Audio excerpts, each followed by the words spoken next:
नमस्कार साथियों, आज की यह वीडियो हमारी इस रणनीति पर होगी कि जब हम पढ़ाई करते हैं, चाहे उसके लिए जब कितने दिन शेष हैं, 40 दिन हो या फिर 400 दिन हो, ये सभी बराबर हो जाते हैं यदि हमारी जो रणनीति है यानी समय का विभाजन जो हम करते हैं अपना डेली, धन वीकली, धन मंथली, जो हमारे टारगेट्स होते हैं, अगर वो सही दिशा में और सही तरीके से हमने नहीं बनाए हैं तो हमारे लिए चाहे कितना ही समय बचा हो, 40 दिन बचे हो या 400 दिन बचे हो, सारे एक ही वे में चले जाएंगे वो। क्योंकि उससे क्या हासिल करें ये मूल्यांकन करना भी अति आवश्यक है।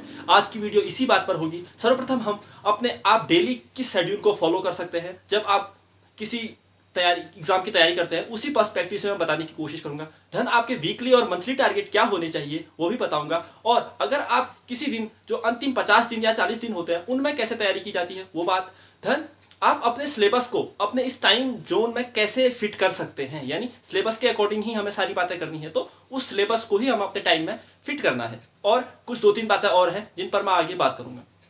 सर्वप्रथम मैं अभी कुछ दिनों से ये जो पढ़ाने वाली वीडियो है वो नहीं ला पाया हूँ, उसके लिए क्षमा।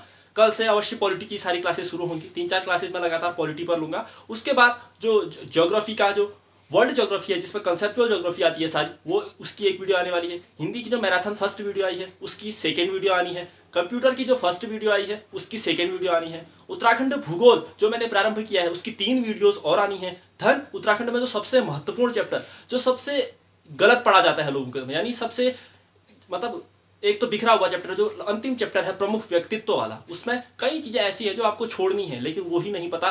उनकी डेट ऑफ बर्थ याद कर रहे हैं, उनका तारीख याद कर रहे हैं, उनकी लोकेशन याद करते हैं, मृत्यु काम, ऐसी चीजें तो याद ही नहीं करनी पड़ती, केवल काम याद करने पड़ते हैं। ये कैसे करें मैं आगे बताऊंगा आपको जो वीडियोज आएंगी। धन उसी प्रकार हम जीएस में बात करें, हिस्ट्री में हमारा मध्यकालीन भारत और आधुनिक भारत पर वीडियोज आनी शेष हैं।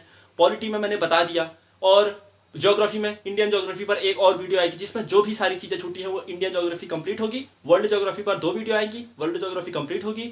वर्ल्ड मैपिंग पर 2 वीडियोज आएंगी, वर्ल्ड मैपिंग कंप्लीट होगी। यानी हमारा हिस्ट्री, पॉलिटी और ज्योग्राफी कंप्लीट होगा। धन इकोनॉमी हमने पूरी की है। एक और वीडियो जो शेष है सभी करंट के इश्यूज उनको डालेंगे। जीएस हमारी कंप्लीट होगी, हिंदी हम कंप्लीट कर चुके होंगे, कंप्यूटर भी हम कंप्लीट कर चुके होंगे, उत्तराखंड भी हम एक हद तक कंप्लीट करते जाएंगे। यानी हम सभी चीजें यहाँ पर करेंगे। इसलिए आप अगर कनेक्टेड महसूस करते हैं तो जरूर आपको फायदा होगा। मैं बेहद क्लिप्स और शॉर्ट नोट्स बनाने की यहाँ पर कोशिश करता हूँ। तो ठीक है, ये तो रही हमारी पढ़ने वाली बात। अब पढ़े कैसे, जो हमने बना दिए, नोट्स बना दिए, सब चीजें कर दी, लेकिन अब उसको याद कैसे करें वाली बात यहाँ पर आ रही है। सर्वप्रथम मैं आपको टाइम डिवीजन बताता हूँ कि एक स्मार्ट रणनीति के तहत अगर हम चलें तो हमें दिन में कितने घंटे पढ़ाई करनी चाहिए, और वो पढ़ाई को मूल्यांकित कैसे किया जाए। क्योंकि किताब खोल के तो मैं 10 घंटे भी बैठ सकता हूँ, लेकिन उसका फायदा कुछ नहीं है जब तक हमने क्या हासिल किया अगर हम उसका इवेल्युएशन न करें। तो सर्वप्रथम मैं 3 चीजों को लेकर चलता हूँ। एक जीएस, जो ये कॉम्पिटिटिव एग्जाम्स होती है इसमें आती है। मैं जीएस वाले कॉम्पिटिटिव एग्जाम्स की बात यहाँ पर हो रही है, टेक्निकल बैकग्राउंड की बात, टेक्निकल जो एग्जाम होते हैं उनकी बात यहाँ पर नहीं हो रही है। सर्वप्रथम हम जीएस एक पोर्शन, और second portion Hindi, and third portion जो आपका विषय है। जैसे हम उत्तराखंड वाले उत्तराखंड पढ़ते हैं, यूपी वाले यूपी पढ़ते हैं, अन्य एग्जाम्स की तैयारी करते हैं उनके लिए अलग स्पेसिफिक सब्जेक्ट होगा। जैसे साइंस वालों के लिए साइंस इसमें ऐड हो जाती होगी। तो वैसे ही हम 3 को बांट कर चलते हैं। अगर मैं दिन में एक नॉर्मली और एक स्टैंडर्ड टाइम कितना पढ़ना चाहिए हमें उसकी बात करूं तो मैं मानता हूं 7 से 8 घंटे हमें अवश्य देने चाहिए। ये इतने भी नहीं है क्योंकि हमारे पास दिन में 24 घंटे हैं। हम 8 घंटे एक अभ्यर्थी के लिए, जो विद्यार्थी है उसे 8 घंटे की नींद पर्याप्त होती है। हो सकता है किसी को नींद ज़्यादा आती हो तो उसके लिए 9 घंटे कर देते हैं। तो 9 घंटे के बाद हमारे पास बचते हैं 15 घंटे शेष। 15 घंटे में से हम 3 घंटे मान लिया जाए, 1 घंटा सुबह, 1 घंटा दिन में, 1 घंटा शाम, अगर हम अपने खाने या फिर जो भी अन्य काम करते हैं उनमें लगाते हैं तो फिर से 3 माइनस कर दीजिए, 12 घंटे हमारे पास शेष बचते हैं। 12 घंटों में से भी आपके पास 4 घंटे ऐसे हैं जो आप अन्य और फालतू खर्च कर सकते हैं, फिर भी आपके पास 8 घंटे शेष बचते हैं। अब देखिए, अगर आप सही दिशा में बढ़े तो 8 घंटे पढ़ने के बावजूद और 8 घंटे सोने के बावजूद आपके पास 8 घंटे हैं जो आप फ्री का अपना वर्क कर सकते हैं। इसमें उठना सोना तो हो गया आपका, दिन में भी सोते हो वो भी ऐड हो जाएगा, खाना पीना सब ऐड हो जाएगा। यानी 8 घंटे आपका समय होना ही चाहिए। अगर कोई वर्क करता है कि जॉब में है तो उसके लिए टाइम बशर्ते इससे डिफरेंट हो जाएगा, लेकिन वह भी एक, क्योंकि ऐसा होता है जिसके पास समय कम होता है उसे अधिक एफिशिएंट बनना ही पड़ता है। क्योंकि हम जो दिन भर लाइब्रेरी में 8 घंटे पढ़ रहा है उसकी अगर तुलना कर, अगर उससे कंपीट करना है तो आपको 4 घंटे में ही ऐसा पढ़ना होगा जो 8 घंटे के बराबर हो जाए। तो अब मैं बताता हूं इन 8 घंटों में आप स्टडी कैसे करें। सर्वप्रथम अपने 8 घंटों को 3 टाइम जोन्स में डिवाइड करें। 3 टाइम जोन्स का तात्पर्य है कि एक 3 3 देन 2 घंटा, यानी 3 घंटा फिर 3 घंटा फिर 2 घंटा, ये 3 टाइम आपके होने चाहिए। सर्वप्रथम मैं जो सबसे फ्रेश टाइम मानता हूँ पढ़ने के लिए, सबसे एनर्जेटिक टाइम होता है, वो होता है हमारा मॉर्निंग का टाइम। यानी अब आप मॉर्निंग में कितने बजे से पढ़ना प्रारंभ करते हैं वो आप पर निर्भर है। यानी कोई 6 बजे से पढ़ता होगा, कोई 7 बजे से, कोई 8 बजे से। तो मैं कहता हूँ दिन में 12 बजने से पहले आपका पहला 3 घंटा कंप्लीट हो जाना चाहिए। ये 3 घंटा ऐसा हो जो नॉन स्टॉप हो, यानी आप जिस 8 बजे पढ़ने बैठे तो 11 ही बजे उठे, ये टारगेट होना चाहिए।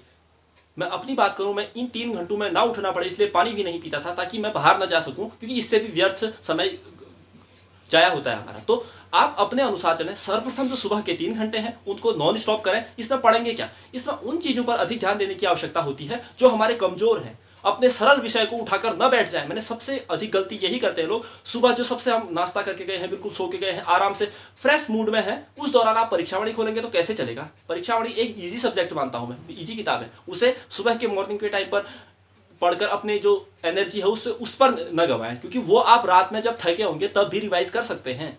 सुबह उस विषय को उठाइए जो सबसे कठिन लगता है आप, यानी जीएस है, जो जीएस के भी उन मुद्दों को उठाइए। जैसे इकोनॉमी है, इकोनॉमी की जो टेक्निकल चीजें हैं सुबह पढ़िए उन्हें। जो पॉलिटी हो, हिस्ट्री हो, ज्योग्राफी हो, जो भी जीएस के जो भी आपका वीक सब्जेक्ट है उसको अपने सबसे एनर्जी वाले टाइम में पढ़िए ना। तो यानी सुबह आपको करना है 3 घंटे अपने, मैं कहता हूँ जीएस को दीजिए। अब इस जीएस में भी हमारे पास 4 है, तो चारों को भी आपको टॉपिक वाइज ब्रेक डाउन करना है ना। अब मैं जीएस को ही बता देता हूँ 3 घंटों में कैसे करना। अगर आप महीने भर भी करेंगे, यानी 90 यानी 100 आवर आपके पास तकरीबन हो जाएंगे जीएस को ही पढ़ने के लिए एक महीने में। तो 100 घंटे में आप जीएस को कितना अच्छा कवर कर पाएंगे। लेकिन उसको केवल पढ़ रहा हूं इस मन से नहीं करना है, पढ़ते हुए आपको अपना मूल्यांकन करना है। अब मूल्यांकन कैसे करें, मान लिया जाए मैंने जीएस में मौर्य काल पढ़ा, उसको सारा याद किया मैंने, अब उसके बाद इवैल्यूएशन उस दौरान ही करें जब आप पीवाईक्यू लगाएं मौर्य काल के। मिलेंगे कहाँ, या तो आप ले लीजिए ऐसे सेट लीजिए पीवाईक्यू के जिसमें सब दिए हो, यानी मौर्य काल के पीवाईक्यू एक साथ दिए हों, गुप्त काल के एक साथ दिए हों और अन्य के एक एक साथ दिए हों। तो जो चैप्टर पढ़ते हैं उसका पीवाईक्यू भी उसके एमसीक्यू लगाए, तभी तो पता चलेगा कि पढ़ा है या नहीं पढ़ा है। अरे भैया खाली 10-10 घंटे पढ़ दिया कि सेंस एग्जाम नहीं निकलता। अपना मूल्यांकन करना सीखिए, वरना यही साल बीतते जाएंगे और कुछ भी नहीं आएगा। मतलब ये सच बता रहा हूँ, कई साथी ऐसे मैंने देखे हैं अपने जो कई सालों से पढ़ रहे हैं और दिन के बहुत पढ़ते हैं, सुबह 8 बजे आते हैं लाइब्रेरी, शाम को 8 बजे जाते हैं, फिर भी क्या आउटपुट क्या है कोई हमें जानकारी ही नहीं है कि हमने क्या पढ़ा क्या सीखा। तो अपना मूल्यांकन करना अवश्य सीखिए। जीएस में हमने बताया जो टॉपिक पढ़ा है उसका पीवाईक्यू लगाकर अपना मूल्यांकन करें। अगर आप उसी दौरान उसी समय पढ़ा है और उसी समय एमसीक्यू अगर ट्राई कर रहे हैं तो ये अगर 10 एमसीक्यू लगाते हैं तो 5 तो सही होने चाहिए, 5 से ऊपर सही हो रहे हैं, मतलब कुछ पढ़ा है आप, ठीक है। तो सुबह के फ्रेश टाइम में आपको जीएस कवर करनी है, उनको भी अलग अलग लेकर चलें। हिस्ट्री के 3 भाग बनाए हैं आपने, जैसे हमने देखा है। ज्योग्राफी के भी 3 भाग होते हैं, इंडियन, वर्ल्ड और मैपिंग। पॉलिटी के भी हमने 2-3 भाग बनाए हैं, जैसे आर्टिकल वाला एक हो गया और जो संविधान संशोधन वाले हो गए और जो विधायी प्रक्रियाओं के अनुच्छेद हैं वो 3 हो गए। उनको अलग अलग पढ़िए, हर दिन एक एक चीज को पढ़ते रहिए। फिर जो हमारा इकोनॉमी का बचा उसमें तो मैंने आपको बताया है, बुक न लें। कोई अगर पढ़ाया है बेहतर किसी ने तो उसके नोट्स से ही आप या तो प्रेफर करें, लेकिन अगर आपको बुक से समझ आ जाता है जल्दी तो बुक ही पढ़ सकते हैं। तो सुबह के 3 घंटे आपको लगातार 1 महीने तक 3-3 घंटे जीएस रिवाइज करनी है कैसे भी। बस आपका एक शिफ्ट खत्म हो गई, अब बचे हमारे 2 शिफ्ट, 3 घंटे का एक बचा है 2 घंटे। अब 12 बजे के बाद भी आप मान लीजिए रात को 10 बजे सोते हैं तो अभी भी हमारे पास कितने घंटे शेष है, 10 घंटे शेष है। 10 घंटे में से आपको अभी 6 घंटे पढ़ाई करनी है। ये कैसे होगा, ये होगा सबसे पहले आप 12 बजे जब छूटते हैं, 12 बजे से पहले कह रहा हूं मैं, 12 से आप 2 तक का मतलब 12 से 2 तक आप दिन के टाइम को दे सकते हैं, यानी खाना पीना, खा के सोना, जो भी आपके अगर काम करते हैं तो अपने काम निपटाना, दिन के 2 घंटे आप अपने उस टाइम को दे सकते हैं। उसके बाद सेकेंड शिफ्ट आपकी, कभी भी खा के तुरंत पढ़ना प्रारंभ न करें, क्योंकि आपको नींद आएगी और आप उस नींद को ही अपनी पढ़ाई वाली टाइम में काउंट कर लोगे। क्योंकि अगर तुरंत खा के पढ़ाई करते हैं तो 1 घंटा तो आपको झपकियां ही आते रहेंगी, ऐसा हो रहा है ऐसा हो रहा है, फिर भी आप लगे हैं किताब खोल के, दिमाग में कुछ जा नहीं रहा है और कहेंगे कि मैंने 2 से 5 तक पढ़ लिया। ऐसा नहीं होता है। अपने फ्रेश मूड के साथ जाएं, सो जाएं बशर्ते 10-15 मिनट, कॉफी पी के जाएं, पानी पी के जाएं, मुंह धो के जाएं, कुछ भी करें लेकिन नींद ना आनी चाहिए। और ये एक दिन में नहीं होगा, जब आप लगातार इस हैबिट में पढ़ेंगे तभी होगा। और अपने टारगेट को याद रखना तो जरूरी है। अगर आपको डर ही नहीं लगती कि मैं पढ़ नहीं पा रहा हूँ और मेरा टारगेट पूरा नहीं हो रहा, डर लगना तो आवश्यक है ना। अगर आपके दिन के टारगेट पूरे नहीं होते हैं तो डरना तो आवश्यक है कि मैं टारगेट नहीं पूरा हुआ मेरा, तो मैं डरूंगा, तो तभी अगले दिन मैं उस पुराने बचे हुए टारगेट को भी पूरा करूंगा। अगर डर ही नहीं है कि मैं चलो कोई बात नहीं अगली बार हो जाएगा, तो फिर ऐसे एग्जाम नहीं निकलता है। सीरियसली मैं बता रहा हूँ।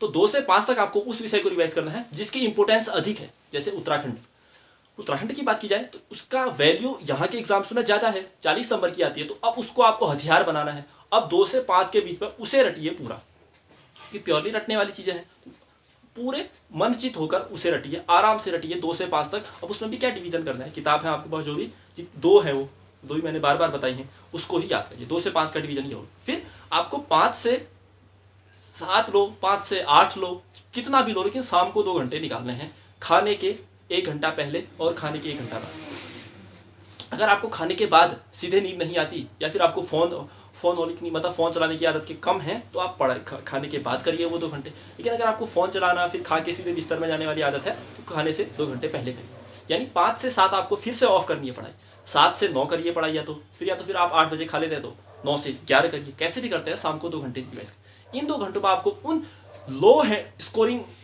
जो टॉपिक है उनको चूज करना है। लाइक दैट हिंदी में आपको बेसिक्स है, उसको अधिक दिमाग मशक्कत करनी ही नहीं। अगर आपके नोट्स प्रिपेयर है, अब ऐसा तो होगा नहीं कि आपको तुरंत सब चीज़ मिल जाएगी। नोट्स प्रिपेयर करने में सब में तो टाइम लगेगा। एग्जाम 4 महीने में तब निकलता है जब आपका सब तैयार हो पहले से। यानी 1 साल तो चाहिए मिनिमम एग्जाम को बेहतर ढंग से टैकल करने के लिए।